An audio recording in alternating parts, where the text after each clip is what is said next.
Testing.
Testing 1, 2, 3. Testing 1, 2, 3. How are you, Dave? Good, thank you.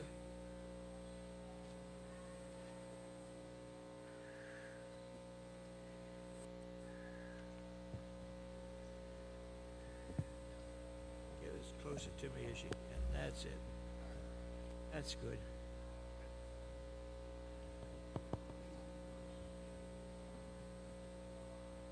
Thank you.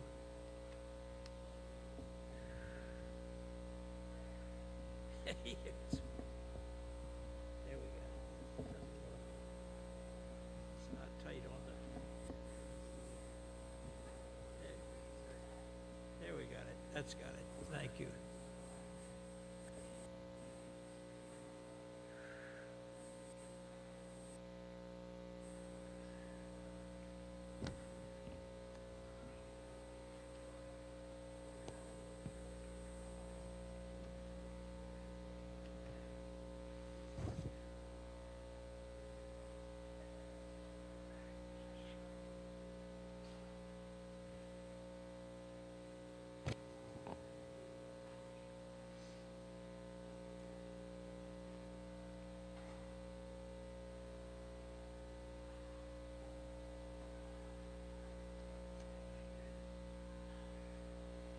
Sorry, No trouble. I had to talk to the organist. You only have that one thing. You can run up and do it if you want to sit with all of them. That's all right. No, running up and down is All right. disruptive. Good morning. Oh, I can sit. I will sit forward a little bit. Thank you.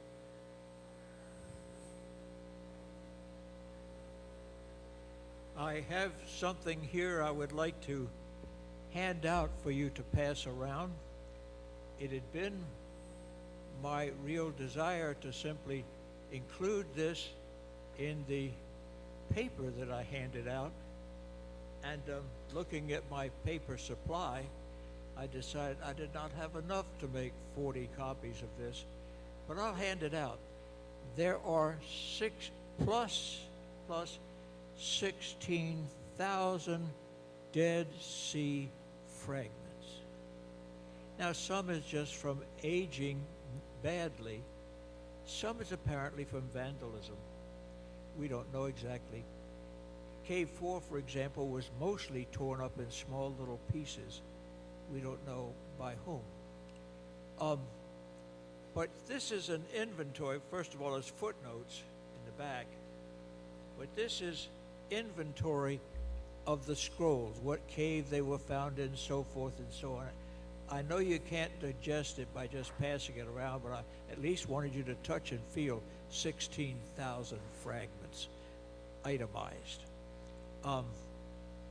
My printer gave me fits last evening in that it insisted on printing on both sides of the sheet of paper, so that you have to read this like a tablet, because when it prints the back side, it prints it upside down. But when it's stapled at the top and peeled like a tablet, you know, page after page after page, it's all in right juxtaposition. But I'd like to pay, Elaine, can you just hand it out for me? You get to look at it first and start it down the aisle. Thank you so much.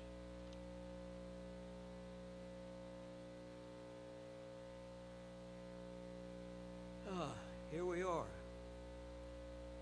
You know, I have to tell you that this summer was not the relaxation. I was planting, on Labor Day, I was planting the last 4 annuals that I'd bought in May and didn't get to plant because the last week in May was spent with COVID, a very severe attack of COVID, second one, and I've had all the shots. And then came trying to get the paper done for you that I had to cancel because of the COVID restrictions. Coming up the stairs, 3 steps up the stairs, I lost my hold on the banister and fell over backwards and scalped myself. So I am prematurely bald. But, well, it was hanging on the bookcase, but it had dried out by the time I got home. And it took weeks for that to heal enough that I could even not wear a hat. It was painful. And then the hospital called and said, we did a CAT scan to make sure you had no internal injuries and this kind of thing, and we found something growing on your thyroid. And so we're still dealing with that. Biopsy, probably removal, so forth and so on. That series of appointments starts on Thursday. So this summer for me was a summer from Hades in many, many respects. I just need to tell you that because prayers are always welcome, you know. Anyhow, back to this class. The Lord be with you. Then let us pray. Merciful and gracious Lord, we give you thanks for this day. In fact, we give you thanks for every day because from your hand comes life, from you comes blessings, from you comes healing, from you comes the fun of this world. So be with us now as we talk about the Dead Sea Scrolls, a very exciting and moving story that took place in the time of most of us, at least the discovery did. And so now be with this class as we start this series together. We ask it in the name of our blessed Lord. Amen. I don't know where to start when you start with the Dead Sea Scrolls. Where does this story begin? Well, we could say it began in 1945, 46, when, and by the way, you'll see 45, 46, 47, you'll see several dates of that sequence of discovery in this paper because academic sources don't agree on that. And there's a reason why for that, and we'll talk about that in a moment as well. But at any rate, the scrolls were found in a cave outside of Qumran, an ancient village of Qumran of first century before Christ to the first century after Christ. In fact, about 150 on one side of the birth of Christ and 150 on the other side was the extent of this little community of Qumran. And in the caves around Qumran were found these scrolls. Where did the story begin? Well, we can begin with 1945, and we'll just take that as a way for doing that. There's a reason to do that because 1945 is another significant date, worldwide importance. It's the end of World War II. It's the end of the Holocaust. It's the end, it's a tremendous uprooting of people. It's the time of unstable governments in the post-war area. So we can start, I'm going to pretty much stay with 1945, 46. You'll see it move a year or two in the paper because sources change in that time. So we could say it starts there.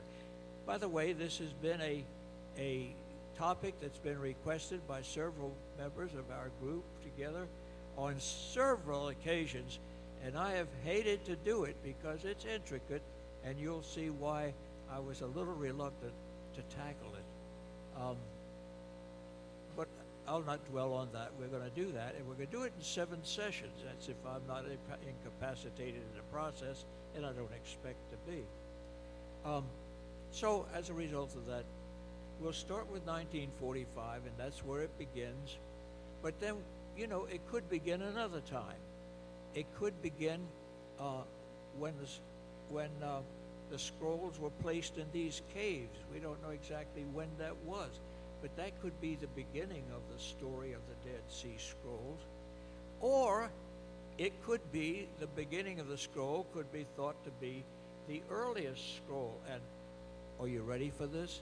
The earliest scroll is dated in the 3rd century BCE.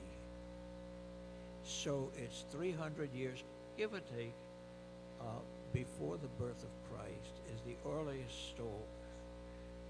scroll particles fragments that they found. And this is done by testing and also by lexicon studies, the shape of Hebrew letters, the words that are used. They are studied that intensely. By the way, 16,000 fragments, and they're like the size of your hand, mostly. For now almost 80 years, scholars have been spreading those out on a table, looking for matching edges and looking for matching text. And are we ready for this? 950 documents have been reconstructed from the 16,000 fragments, and it's still going on. Computer software has been designed to read these things and to look for matches, which you can do in seconds, and it can take years to do it visually. So it's a story that's still evolving. One of our sessions will be, why do things keep changing? Because they're still digging, and they're still trying to discover what the answers are to the questions. Who put them in the caves? Why did they put them in the caves? Now the story that began in 45. It's told 2 ways. And I'll talk about that in a minute though. It's told 2 ways. One is that a sheep was lost. Everybody agrees on that. And a Bedouin shepherd is out looking for the lost sheep. Sounds like a Bible story, doesn't it? There were 100 sheep. No, that's another story. So that he's going around to the caves, and you've seen pictures of the caves, and there's one in the picture here of in this paper of cave 4. And he's going around looking for he figures the sheep has wandered into a cave, or worse yet, fallen into a cave. So he throws a stone down in the cave, and instead of hearing the sound of a sheep who's been rustled, he hears breaking pottery.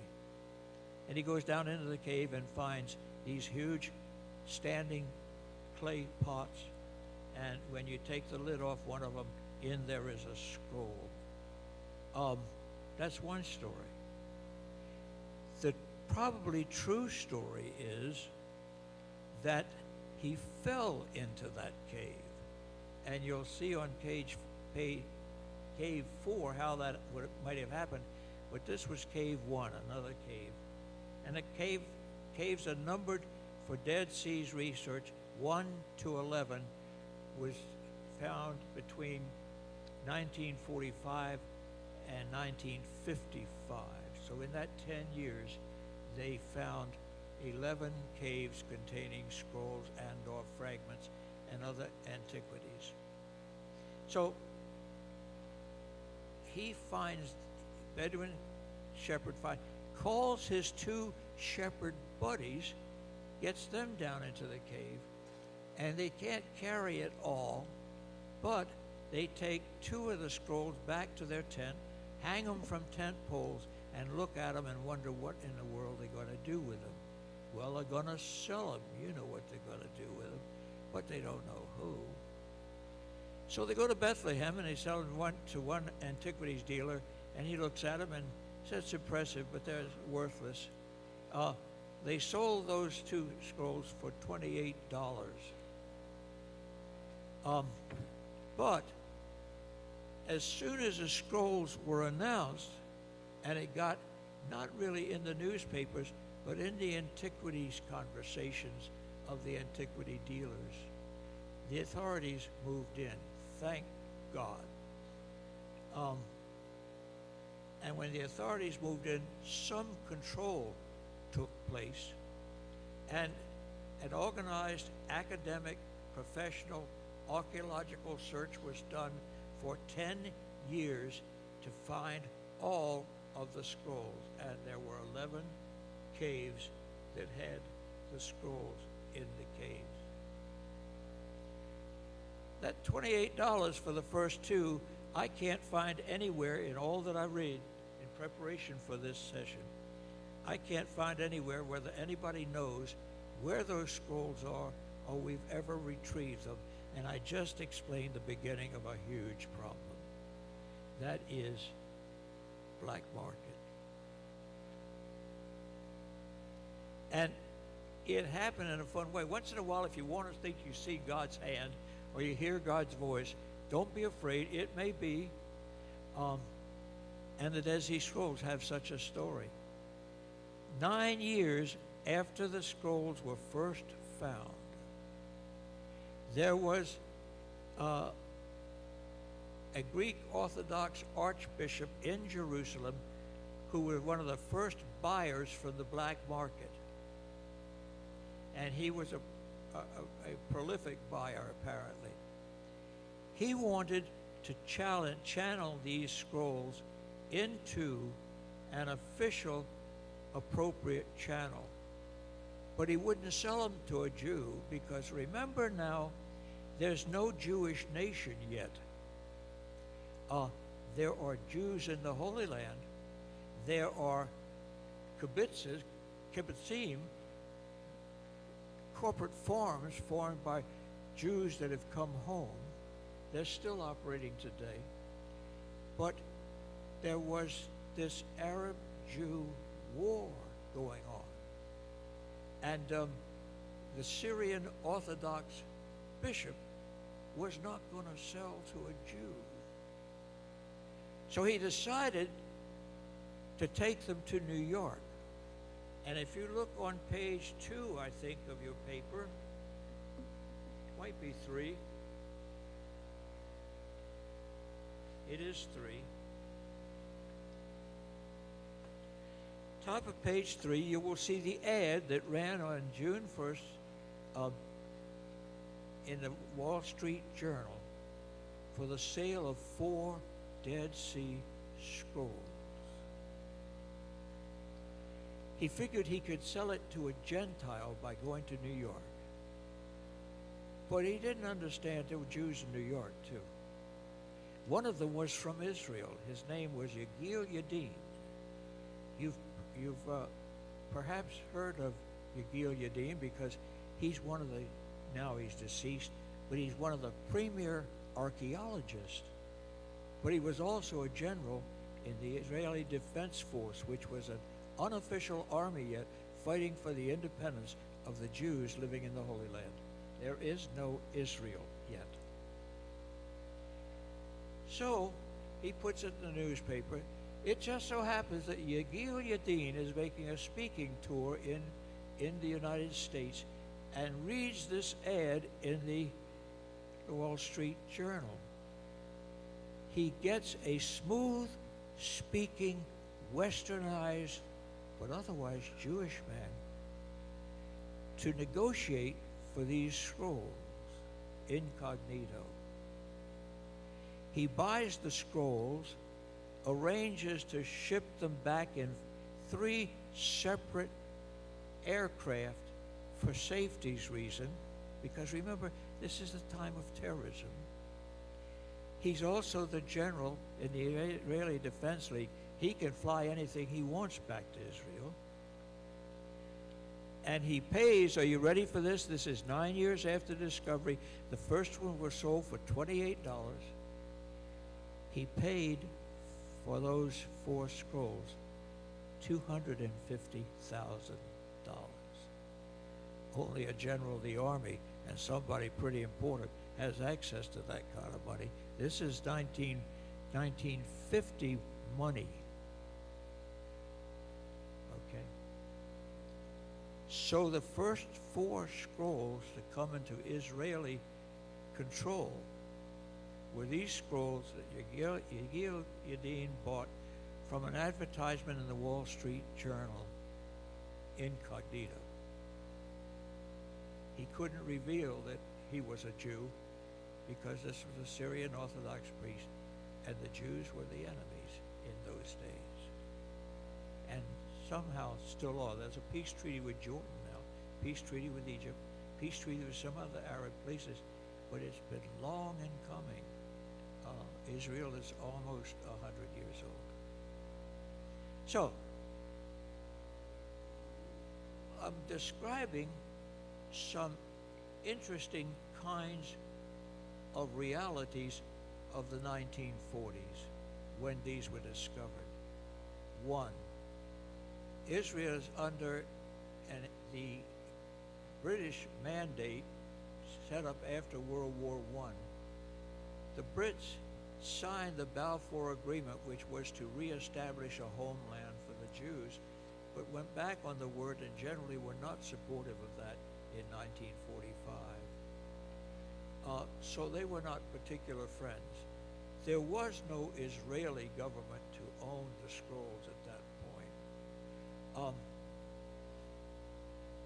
The scrolls were in the West Bank, Dead Sea area. That was under the protection of Jordan, but Jordan had now annexed it and made it part of Jordan. So the scrolls technically, initially, until 1967, belonged to the Jordanians, lock, stock, and barrel.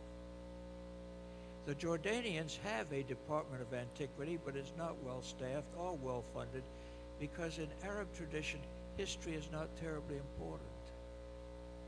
So we're almost talking about a discovery where the Bedouins have access to the scrolls and nobody else is in control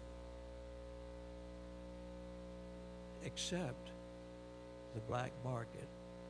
Now turn back a page to page 2 and see a man that was a major player in that black market, a man by the name of William Kando, K-N-D-O. He had a shop in Jerusalem and a shop in Bethlehem. In those days, I didn't spend much time in Bethlehem. I wasn't there in those days. I wasn't there until the 60s and 70s. But I knew this man. I sat in his shop and talked to him. And in the middle of his shop was what he claimed to be the original jar for the first scroll. You know, the great Isaiah scroll, which you'll hear about. He said that jar was from there. Well, he had a lot of stuff that should have been in the hands of a museum, such as that jar. I knew him as Kondo. I didn't know he had a first name. That's what everybody called him, Kondo. He ran two shops, one in Bethlehem and one in Jerusalem. And in my early days of traveling there, I used to like to spend time in the shops and talking to shopkeepers. Fascinating. They did everything. He was a shoe repairman, an antiquities salesman. Whatever you got, they had it. Some of it fraudulent. That's part of the story. But anyway, that's Kondo. He died in 2003, and so leaves the scene then. It appears that he's the one finally who they went to evaluate went to with these scrolls. Not all of them, because as soon as the word got out, professionals got involved, and then you had some control.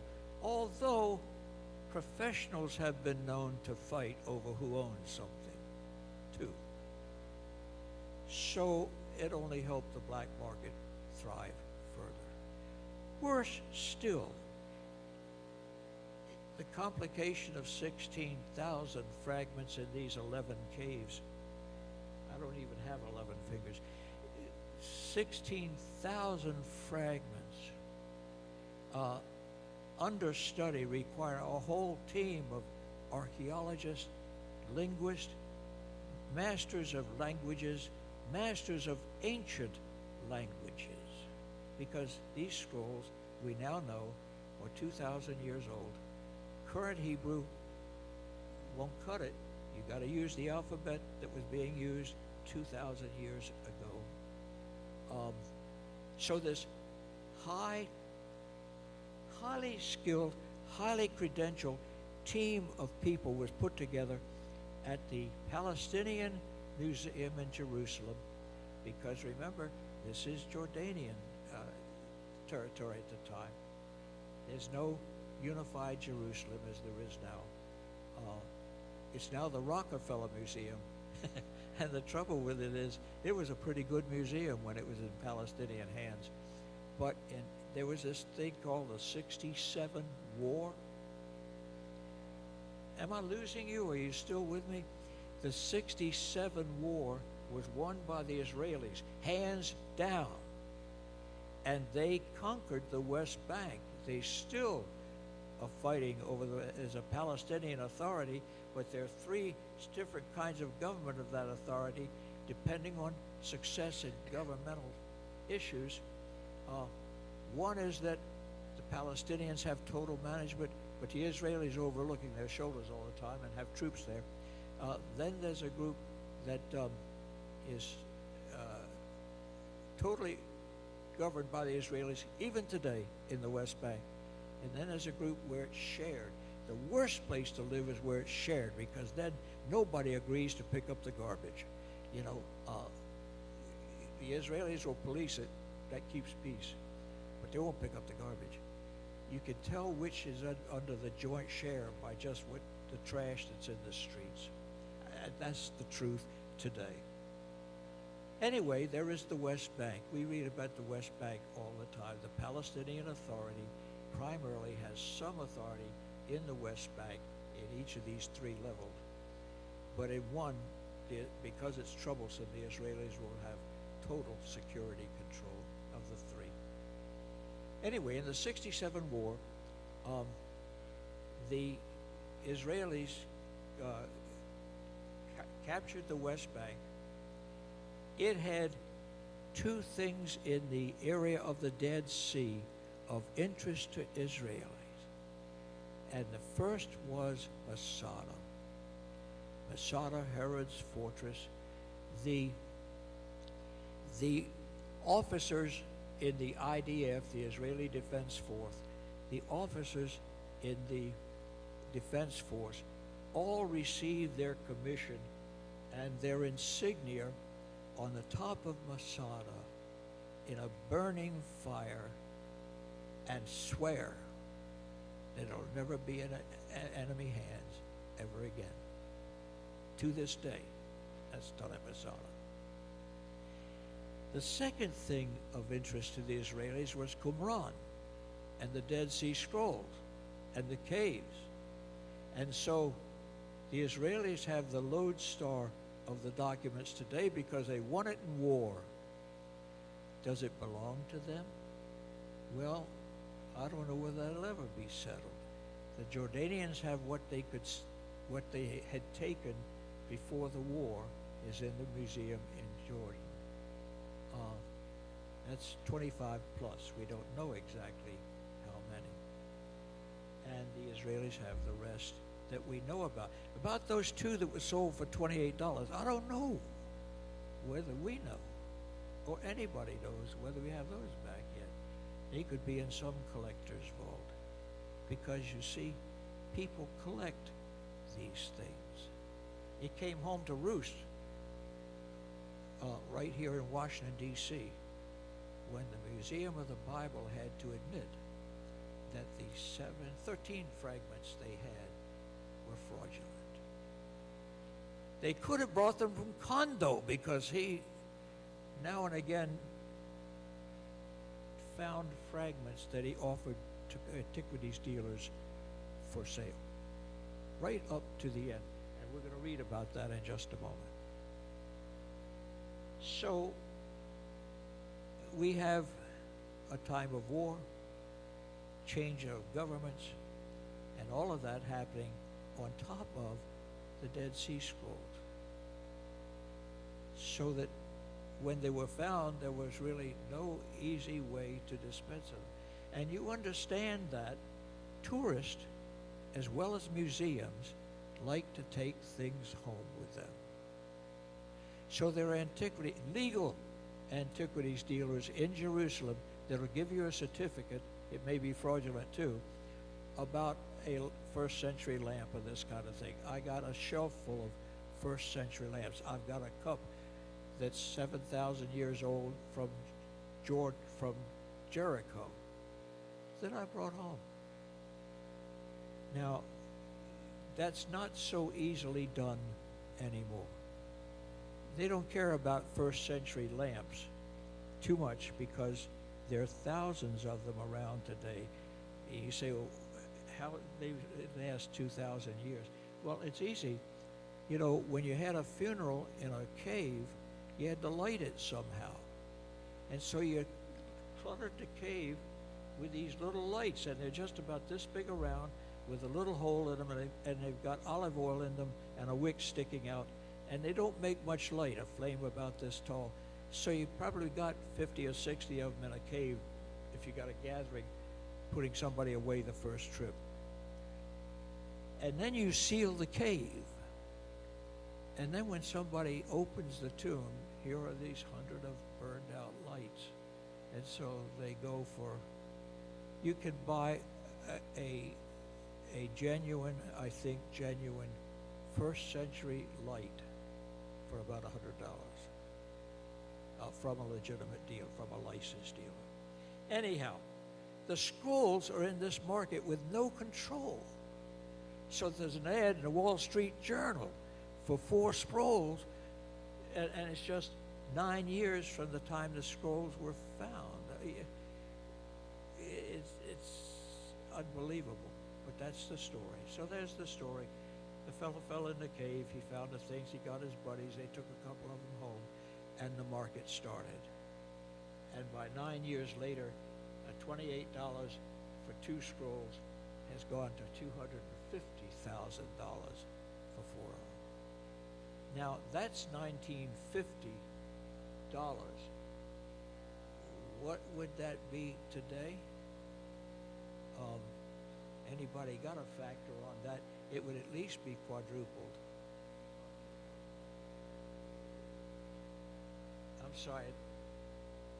Factor of 10. He said it's a factor of 10. Well, anyway, it's called the black market, and it's still operating, and it's still fraudulent. The Museum of the Bible in Washington, or the owner of Hobby Lobby actually, bought 16, 13 of these fragments, and the entire number of fragments have been now determined to have been fraudulent. And they announced that in 2020 and took them off display. But I suppose Mr. Green is out a bundle of money for those fragments. What's interesting is people are so hungry for them, and particularly, as you'll see in a little moment, the evangelical community is hungry for them to prove the Bible. You understand the mindset on that? It helps prove the Bible. So, I gotta keep moving here.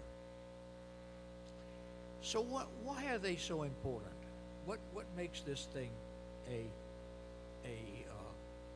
almost a panic era of acquisition of something that's not worth anything to anybody but scholars who can translate it, and why this kind of money?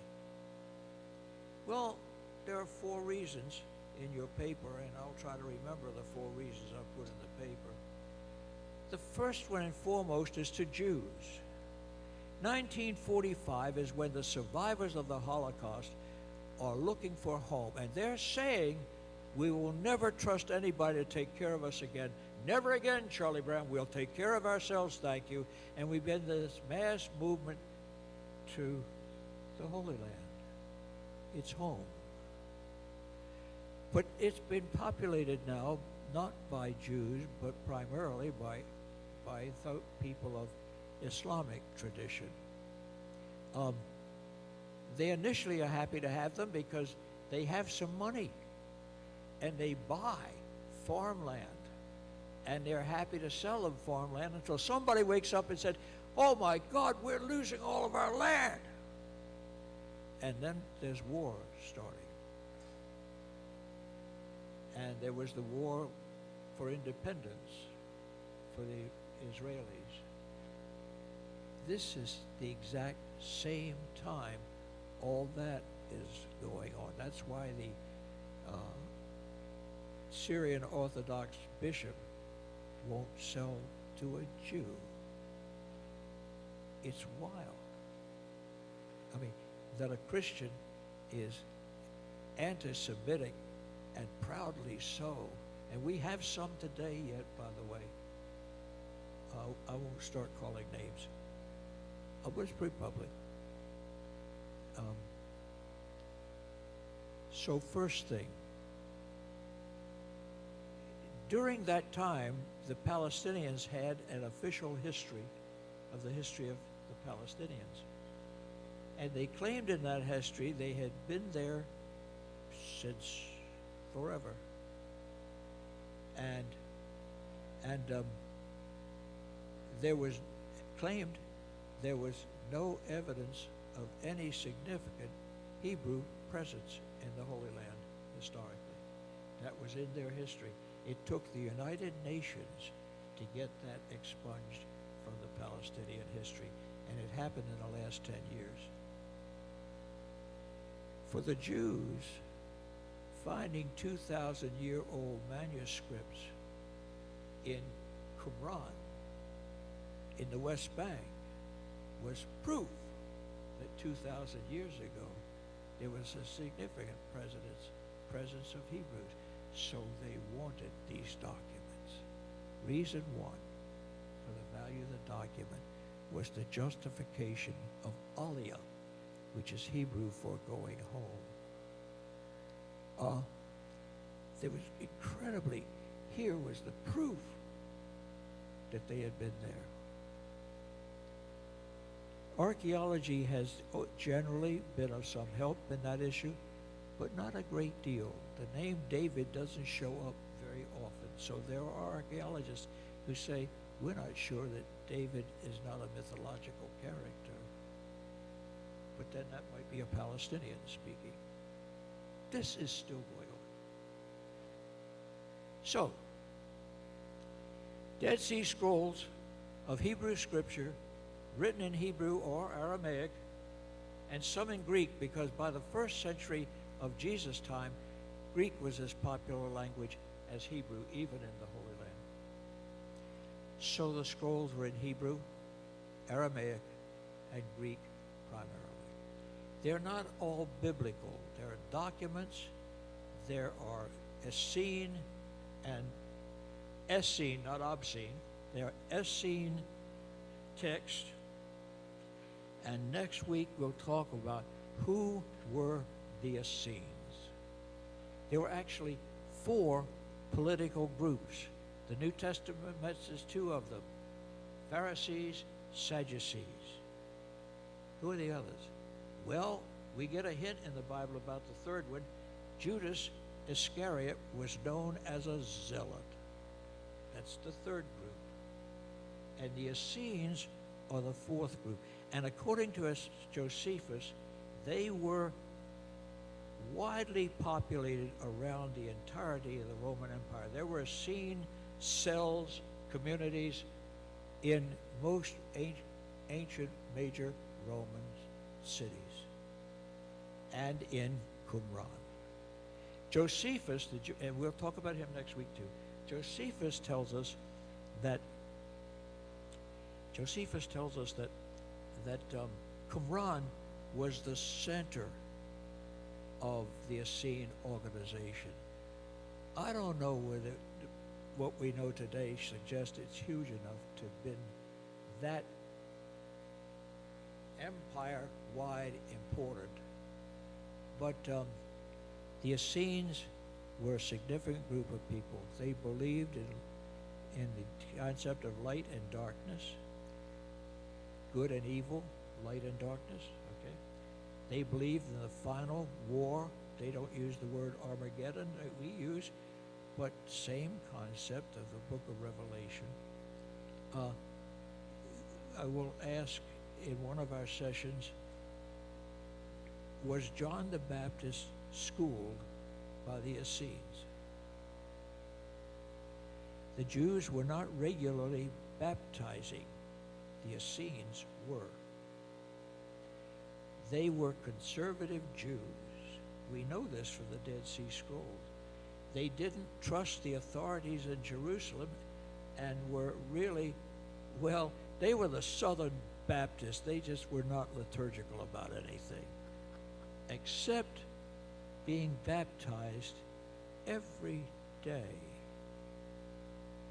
They had mikvahs, which required enough water to be baptized.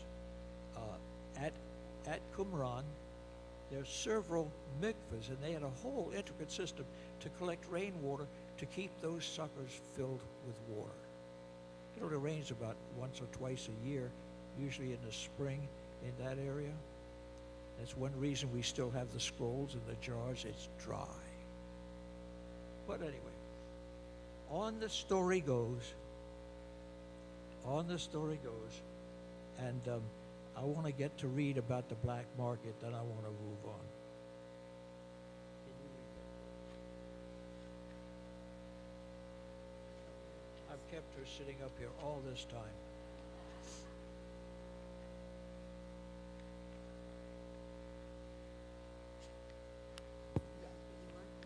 Since 2002, more than 75 new Dead Sea Scroll fragments surfaced on the antiquities market. Tell us where you are so we can follow with you. I'm on page 3.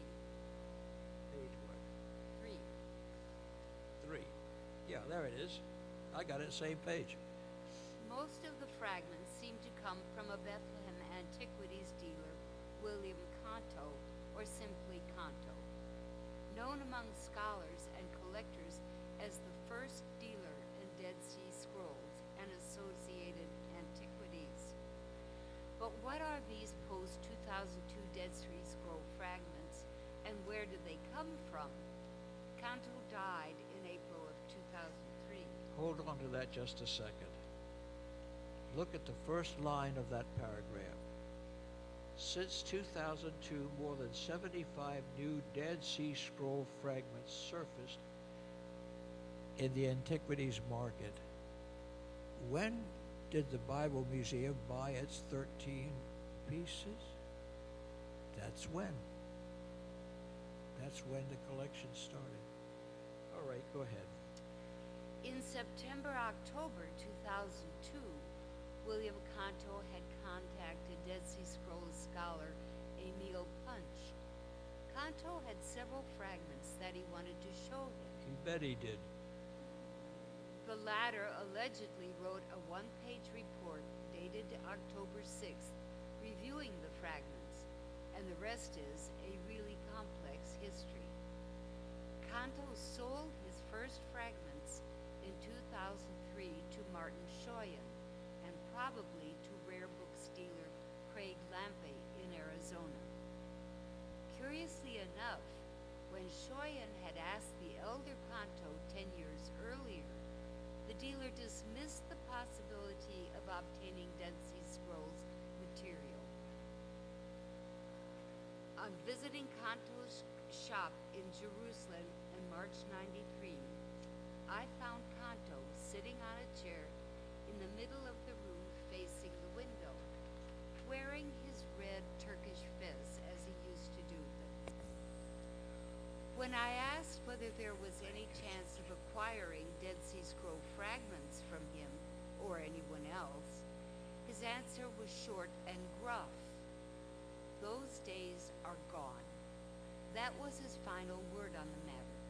He passed away a month later at the age of 83. It should be emphasized that so far, 100% of the new fragments that have been scientifically tested for authenticity have tested out to be forgeries. And these are probably just the tip of the iceberg. Thank you. The last goes back to the first. We talked about the 75 new pieces that had shown up, and there's the answer about those 75 new pieces. When was the Bible Museum of Washington being constructed? When were the things being gathered? Same period of time. Because we've rather successfully tied down what's free and loose of the Dead Sea Scroll material now. It's in the Israeli Museum. Well, let me talk about that in just a moment. Skipping down to the bottom of page 4, you'll see an inventory of what's been found, and there are 20 complete scrolls. And the Great Isaiah Scroll, the second copy of Isaiah, the Presbyter Habakkuk Scroll, the Prophet Habakkuk Scroll, the Community Rules Scroll, the War Scroll, the Genesis Apocalyptic, and the Thanksgiving hymns, and much, much more. That's just a taste of what was found in Cave 1. Then 16,000 fragments. And as I said, the fragments are of documents, not all are religious. About 35 to 40% of this material is biblical. So it's not all about the Bible. We talked about the scrolls. The second reason they're important, getting back to that topic, is that these were people escaping from the Holocaust and had their own strict interest in that. The third reason, biblical scholars and others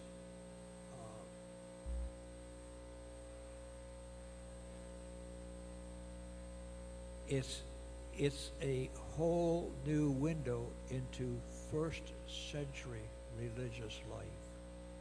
In other words, reading these documents, even the documents that are not biblical, show us what people were doing, what they were thinking, what their theology was, which the scriptures always show. And then fourth, it's a way of judging the accuracy of the Bible we hold today. Third session, I think, and I'm going from memory here because I can't shift pages fast enough. Third session, I think we will read from the 2,000-year-old Great Isaiah Scroll. We'll read from that translation. I'm not going to read it in Hebrew. We'll read it in English. But by the way, the scrolls are now translated and published. What I started to say about that cabal of scholars that was put together and given sole publication rights of the scrolls, and then didn't do anything publicly with them. Now we know there were some scholarly leaks of material.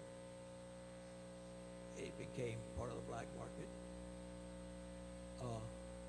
Finally, a man by the name of Herschel Shanks, some of you will know that name because he was the publisher of Biblical Archaeology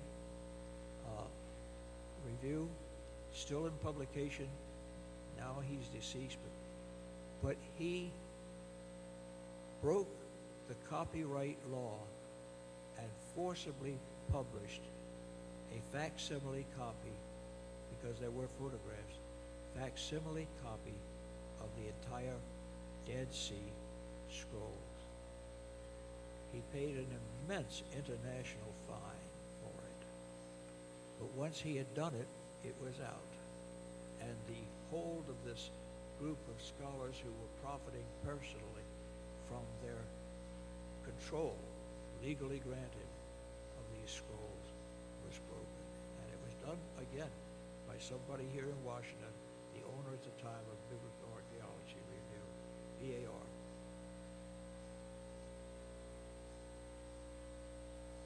What we know some things about Qumran. We know some things about the scrolls. We know, and fragments. I told you 954 documents have been reconstructed from the fragments. That's amazing. We know what the documents were. We know what the Dead Sea, I will almost call them monks, because that's something else. You know, we thought it was all men. Well, how come there are women buried in the graveyard? But one of the sessions will be, why do things keep changing? And the reason is because we're still digging. And when you dig, you find stuff you hadn't counted on. And then you have to figure out how it aligns with what you thought you already knew. You remember this King and I, when I was a boy, the world was a better spot. What was so, and what was not, was not. Now I'm a man, the world has changed a lot. Some things are nearly so, and some things are nearly not. Well, that's happening in the Dead Sea Scrolls, because as they dig, we've found more caves. I talked about 11 caves. I lied. There's a 12th cave. And there's a cave of horrors. We know now that people fled from the Bar Kokhba revolt in 132 to 137, a second revolt against Rome led by a fellow by the name of Bar Kokhba. And people fled Jerusalem and Bethlehem ahead of the Roman army, and they holed up in what we call the Cave of Horrors. It would be Cave 13, Halloween. They all died in the cave because the Romans, we think, didn't let them out. But that's down the road. That's 2021 information, by the way. So it keeps happening. But we don't know why these scrolls, were these scrolls the scrolls of the Qumran community? Were they the library of the community? Or, since there is in Jordan Museum, there's a copper scroll, and I don't understand how hard it is to open a copper scroll and read it after 2,000 years, but there were copper scrolls all over. And about that. And that copper scroll seems to tell where things are hidden, as if there was a master plan for where stuff was put. As if perhaps, as wrote when there was a Jewish revolt in 70 CE, and you know, you don't slap the Roman animal and get away with it. But it took Rome a while to move its army from its leisure world locations around the empire. When you retired after 20 years, you got to live in one of the little Romes. That kept military leadership just about everywhere in the world on a relatively short leash. But it took time even for them to get there. So you could get away. Bar Kokhba succeeded enough in his revolt in 132, 137 to mint coins. There are Bar Kokhba coins that are found in this cave, as a matter of fact. And as a result of that,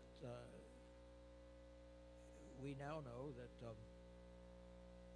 that the Romans pursued the Bar Kokhba refugees to Qumran. We didn't know that until 2021. But anyway, who put them in the cave and why? Was it the temple library in Jerusalem that they were protecting from the attack of the Romans because they knew it was coming? Or was it this library of Qumran? We don't know. Did they make their living copying and selling scrolls? That would make sense. They had to make a living somehow. But, and we thought that, in fact, there's a room that they'll show you if you go. How many have been to Qumran? Anybody here been to Qumran? All right, a few have been. They'll show you the scriptorium. Did you see the scriptorium? That's where they copied the scrolls. And why did they think that? Because they found ink wells there. But more recent digging has found a mother load of pottery, cups, saucers, dinner plates, and the like. And it looks like maybe they made pottery and sold it. And the scriptorium may have been the pottery factory. Things change. And they change because the more you dig, the more you have in your hand. And you have to say, what is this? In an archaeological dig, most of the time,